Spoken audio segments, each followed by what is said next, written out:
ఇంట్లో ఉన్న బంగారాన్ని విడిపించి ఆ రోజు ఆన్లైన్ రేటుకే మేము కొంటాం. Sharma gold company. నమస్కారం శ్రీ ఆచార్య అనంతకృష్ణ స్వామి గారు. నమస్కారం అండి. సో ప్రీవియస్ వీడియోలో మీరు మండలం గురించి వాటికి సంబంధించి చెప్పారు. ఆ నాలెడ్జ్ ఎంతవరకు ఉండాలో అంతవరకే చెప్పారు ప్రాపర్గా. సో ఇది మనీ మంత్ర వీడియో కాబట్టి ఇందులో కంటెంట్ అడుగుతున్నాను. మనకి చాలామంది ఏం చేస్తారంటే మనకి ఎప్పటి నుంచి అలవాటు అయిపోయింది, మన పురాణాలు, ఇతిహాసాలు, గురువులు ఇవన్నీ అలవాటు అయిపోయినాయి కాబట్టి ఒక కర్మ సిద్ధాంతం అనేది మనకు ఒకటి ఉంది. అంటే నువ్వు ఏమైతే చేస్తావో అదే అనుభవిస్తావు. ఓకేనా? ఇప్పుడు మనం ఏం చేస్తామంటే ఈ ఆర్థిక దుస్థితి ఎందుకుంది మనకి, మనం ఎన్ని కష్టాలు ఎందుకు పడుతున్నాం, ఎన్ని ప్రయత్నాలు చేసినా మన అప్పులు పోవట్లేదు. ఓకేనా? లేదా ఎన్ని ప్రయత్నాలు చేసినా మనం ఇల్లు కట్టుకోవట్లేదు, ఎన్ని ప్రయత్నాలు చేసినా కారు కొనటం లేదు, ఎన్ని ప్రయత్నాలు చేసినా నా భార్యకి నేను నగలు చేయించలేకపోతున్నాను. ఒకసారి ఆలోచించండి, మీరు ఏం చెప్తున్నారు. ఇప్పటిదాకా నేను చెప్పిన మాటలు ఏవైతున్నాయో మీరు వందల వేల సార్లు ఉపయోగించారు వీటిని. ఓకే, నేనేమన్నాను, మీ నోటి నుంచి ఏ మాట బయటకు వచ్చినా ఎమ్మటే యూనివర్స్లో రికార్డ్ అవుతుంది. నేను ఎన్నిసార్లు ప్రయత్నించినా నా భార్యకి నేను నగలు చేయించలేకపోతున్నాను, ఈ మాట మీరు 100 సార్లు అని ఉంటారు. ఇప్పుడు మీరు ఎన్నిసార్లు ప్రయత్నం చేసినా ఆమె నగలు చేయించలేకపోతున్నారు. ఎవరు చెప్పారు ఇది? మీకు మీరే తయారు చేసుకుంటారు. ఓకేనా? అలా నేను కారు కొనలేకపోతున్నాను, నేను ఇల్లు కట్టలేను. నా దగ్గర చాలామంది వస్తారు, గురుగారు డబ్బులు ఉన్నాయి, ఓకే అన్నీ ఉన్నాయి, ఇల్లు కడదామని ఎంత ప్రయత్నం చేస్తున్నాను, లేదా ఇల్లు కొందామని ప్రయత్నం చేస్తున్నాను, అయినా సరే ఒక 2-3 సంవత్సరాల నుంచి పెండింగ్ పడుతుందండి, నేను ఎన్ని ప్రయత్నాలు చేసినా కావట్లేదు, మాకేమైనా పితృదోషం ఉందేమో, లేకపోతే ఇంకేమైనా దోషాలు ఉన్నాయేమో, లేదంటే మాకేముంది ఒకసారి చెప్పండి అని అంటారు. ఓకే, ఇక్కడ మనం ఏం ఆలోచిస్తామంటే ఫస్ట్ ఎన్ని ప్రయత్నాలు చేసినా ఒక కార్యం కాలేదు, లేదా ఎన్ని ప్రయత్నాలు చేసినా మేము ఇలాగే ఉన్నప్పుడు మనం కర్మ సిద్ధాంతం వైపు ప్రయాణం చేస్తాం. ఎవరైనా సరే, ఏ మనిషి అయినా సరే. కర్మ సిద్ధాంతం అంటే ఏంది? నేనేదో పాపం చేస్తున్నాను, ఆ పాపం అయిపోయేదాకా నేను బయటపడను, అప్పటిదాకా ఇవన్నీ నేను అనుభవించాలి. ఓకే, దాన్ని మనం బేస్ చేసుకొని ఒక చిన్న కథ చెప్తాను. కర్మ సిద్ధాంతం. ఒక బ్రాహ్మడు ఉన్నాడు, ఆ బ్రాహ్మడికి ఒక ఆవు దానం వచ్చింది. వచ్చిన తర్వాత ఆయనకి దరిద్రం వచ్చింది. పాపం అంతమంది బాగున్నాడు, బాగా సంపాదిస్తున్నాడు, పూట గడుస్తుంది, బాగానే ఉంది, పర్లేదు. ఈ ఆవు దానం వచ్చిన తర్వాత ఆయనకి ఒక రకమైనటువంటి ఆర్థిక దుస్థితి ఏర్పడింది. ఎన్ని ప్రయత్నాలు చేసినా ఆయనకి ఏం తోచట్లేదు. ఇప్పుడు ఆయన బ్రహ్మజ్ఞాని, త్రికాల జ్ఞాని, అంటే భూత భవిష్యత్ వర్తమాన కాలాలు తెలిసి ఆయనకి. భార్య చిరాకు పడుతుంది. ఎవరైనా ఇంట్లో సరుకులు అయ్యి లేకపోతే ఆర్థిక దుస్థితి ఉన్నప్పుడు భార్య చిరాకు పడుతుంటుంది కదా, ఆ ఇద్దరు గొడవ నడుస్తూ ఉంది. అనుకోకుండా ఏమైందంటే ఆ భార్య అక్కడ వంట చేస్తుంది ఆవిడ, ఈయన ఇక్కడ కూర్చొని ఏదో పుస్తకం చదువుకుంటున్నాడు. ఆయన ఓ పాక ఉంది, పాకలో కూర్చొని పుస్తకం చదువుకున్నా. ఆ ఆవు అనేది అక్కడ బయట కట్టేయబడింది, ఆమె వంట చేసుకుంటుంది. ఆవు గట్టిగా అరుస్తుంది. ఎందుకు అరుస్తుంది అనేది ఆలోచిస్తే ఆవుకి మూపురం ఉంటుంది ఇక్కడ పైన. ఆ మూపురానికి ఒక పుండైంది, ఏదో దెబ్బ తగులు ఏదో పుండైంది, దాని మీద కాకి పొడుస్తుంది. ఆ బాధతోని అది ఆవు అరుస్తూ ఉంటే ఒకసారి 2 సార్లు 3 సార్లు అయిపోయింది. వాళ్ళ భార్య అన్నది కదా అక్కడి నుంచి ఆవిడ, ఏమంటే మీరు అక్కడే కూర్చున్నారు కదా, ఆ కాకిని కొట్టొచ్చు కదా, అది అలా అరుస్తుంటే మీకు బాధ అనిపించట్లేదా అని. ఈయన త్రికాల జ్ఞాని కదా, ఈయనకు అన్నీ తెలుసు కదా, అందుకని సైలెంట్గా తన పంతం చేసుకుంటున్నాడు. 2వసారి అరిచింది, ఆయన పట్టించుకోలేదు. 3వసారి కోపంతోనే ఆ వంట రూమ్ నుంచి గరిటె పట్టుకొని బయటకు వచ్చేసింది. బయటకు వచ్చేసి, మనుషున్నావా ఇంకేమున్నావు, అసలు నీ కొద్దిగా కూడా జాలి లేదా, ఎంతసేపు అయింది, ఆవు మూపురం మీద కాకి కూర్చొని పొడుస్తుంటే అది అంబమ్మ అంటుంటే కనీసం కాకిని తోడలేవా అని తిట్టిందా.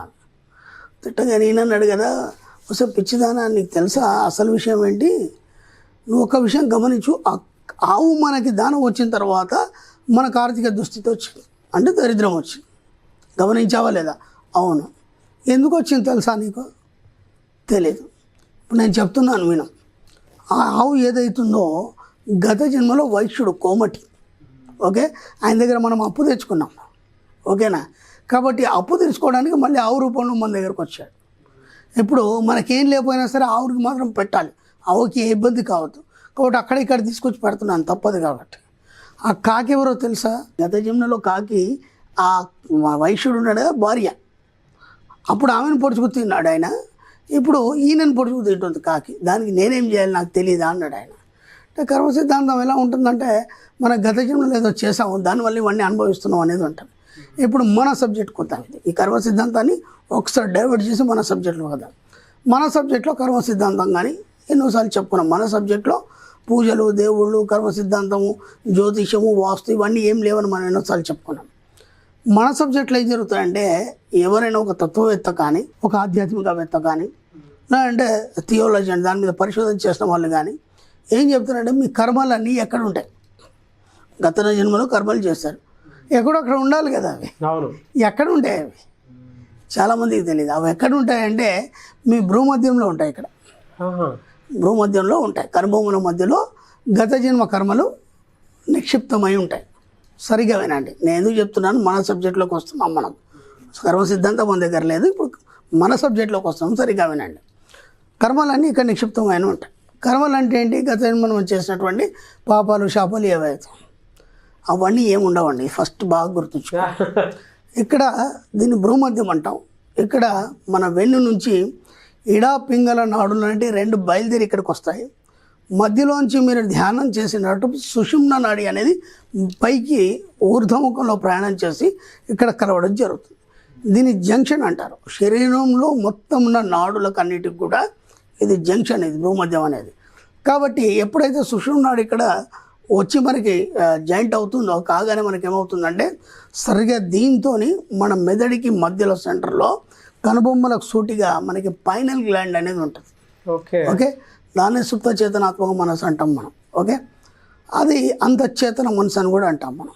ఇప్పుడు ఏమైపోద్ది అంటే అది మేలుకోవడం జరుగుతుంది. ఇప్పుడు గత జన్మలో మీరు చేసిన కర్మలు, పాపాలు, శాపాలు కావవి. గత జన్మలో కూడా మీరు ఏనాడు డబ్బు కోరుకోలేదు.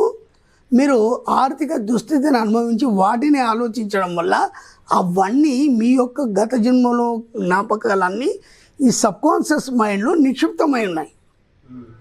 అర్థమైందా? ఇప్పుడు అర్థమవుతుందా? గత జన్మలో మీరు కోరుకున్నటువంటి నెగిటివ్స్, కర్మలు, పాపాలు, శాపాలు ఏం లేవు. జస్ట్ మీ ఆలోచన విధానం నెగిటివ్ ఏదైతుందో అంటే డబ్బు కోరుకోకపోవడం, లేదంటే పేదరికాన్ని అనుభవించడం, అవన్నీ కూడా ఇక్కడ నిక్షిప్తమై ఉన్నాయి. ఓకే, ఇప్పుడు ఏమవుతుందంటే మీరు మెడిటేషన్ చేయడం వల్ల ఆ పైనల్ గ్లాండ్ ఓపెన్ అవుతుంది. ఇక్కడ ఉన్నటువంటి ముడులు అనేటివి ఓపెన్ అవుతాయి. ఓపెన్ అప్పుడు ఏమవుతుందంటే అది విశ్వానికి కనెక్ట్ అవుతుంది. ఇప్పుడు ఈ జన్మలో మీరు మనీ మెడిటేషన్ చేస్తున్నారు కదా, మీరు మనీ మెడిటేషన్ చేస్తున్నారు. ఇప్పుడు ఈ మనీ మెడిటేషన్లో డబ్బు, సంపద, ఐశ్వర్యం మూడు కోరుకుంటున్నారు. కోరుకున్నప్పుడు ఇప్పుడు ఈ పైనల్ గ్లాండ్ ఏం తీసుకుంటుంది? డబ్బు, సంపద, ఐశ్వర్యం అదే తీసుకుంటుంది. ఇప్పుడు ఏం చేస్తుంది? అది ఓపెన్ అయింది కాబట్టి ఇప్పటిదాకా పడుకొని నిద్రావస్థలో ఉంది. అది ఇప్పుడు మీరు మెడిటేషన్ చేయడం ద్వారా అది ఓపెన్ అయిపోతుంది. సింపుల్గా మీరు ఏమేమైతే కోరుకుంటారో డబ్బు, సంపద, ఐశ్వర్యం కాకుండా ఏది కోరుకున్నా సరే అది విశ్వం నుంచి మీకు సప్లై చేయడం అనేది జరుగుతుంది. అంతే సింపుల్. కర్మ సిద్ధాంతం అంటే ఇంకేం లేదు. అది అలా చెప్తారు కానీ మన సబ్జెక్ట్లో కర్మ సిద్ధాంతం లేదు. కర్మ సిద్ధాంతం అంటే గత జన్మలో మీరు కోరుకున్నటువంటి డబ్బులేనితనం కావచ్చు, పేదరికం కావచ్చు, అవన్నీ కూడా ఈ జన్మకి మీ యొక్క సబ్కాన్షియస్ మైండ్ పట్టుకొని వచ్చింది. ఇప్పుడు దాన్ని ఓపెన్ చేస్తున్నాం. ఓపెన్ చేయడం వల్ల అవన్నీ వెళ్ళిపోయి ఇప్పుడు ఏదైతే పట్టిస్తున్నామో దాన్ని తీసుకొని మీ జీవితంలో భౌతిక రూపంలో మీకు ఇవ్వడం జరుగుతుంది. ఆటోమేటిక్గా డబ్బు, సంపద, ఐశ్వర్యం కూర్చున్న దగ్గర రాకపోతే ఎలా వస్తుంది? మీకు మీరే లోపల సృష్టించుకుంటున్నారు మీ సబ్కాన్షియస్ మైండ్కి. సింపుల్. కాబట్టి కర్మలు అవన్నీ ఏమి లేవు. గత జన్మ కర్మలు, కర్మ సిద్ధాంతం అవన్నీ ఏది నమ్మకండి, మన సబ్జెక్ట్లో లేదు. మరి మీరు స్టోరీ చెప్పారు కదా గతంలో, అంటే అది మన సబ్జెక్ట్ కాదు, మీకు అర్థం కావడానికి చెప్తున్నాను నేను. ఓకే, మన సబ్జెక్ట్లో అవన్నీ ఏం లేదు. జస్ట్ గత జన్మ నెగటివ్సే మీ సబ్కాన్షియస్ మైండ్లో ఉంటాయి. ఈ జన్మలో మీరు మెడిటేషన్ చేయడం వల్ల అవన్నీ క్లియర్ అయిపోయి ఈ జన్మ మీరు ఏమి కోరుకుంటే అదే సబ్కాన్షియస్ మైండ్ పట్టుకొని మీకు ఉన్న దగ్గర డబ్బు, సంపద, పుష్కలంగా ఇవ్వడం జరుగుతుంది. ఇది మైండ్లో పెట్టుకోండి. Thank you sir. Thank you so much Shri Acharya Anantakrishna Swami గారు. థ్యాంక్ యూ అండి.